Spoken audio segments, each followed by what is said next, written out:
بسم الله الرحمن الرحيم والفجر وليال عشر والشفع والوتر والليل إذا يسر هل في ذلك قسم لذي حجر ألم تر كيف فعل ربك بعاد إرم ذات العماد التي لم يخلق مثلها في البلاد وثمود الذين جابوا الصخر بالواد وفرعون ذي الأوتاد الذين طغوا في البلاد فأكثروا فيها الفساد فصب عليهم ربك سوط عذاب إن ربك لبالمرصاد فأما الإنسان إذا ما ابتلاه ربه فأكرمه ونعمه فيقول ربي أكرمن وأما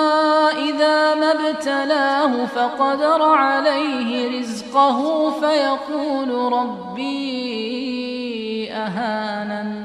كلا بل لا تكرمون اليتيم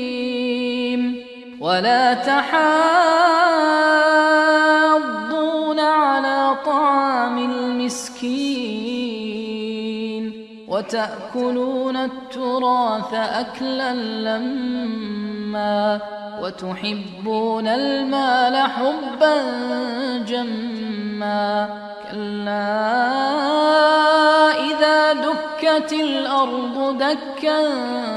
دكا وجاء ربك والملك صفا صفا وجيء يومئذ بجهنم يومئذ يتذكر الإنسان وأنى له الذكرى يقول يا ليتني قدمت لحياتي فيومئذ لا يعذب عذابه أحد ولا يوثق وثاقه أحد يا أيتها النفس المطمئنة ارجعي إلى ربك راضية مرضية فادخلي في عبادي وادخلي جنتي.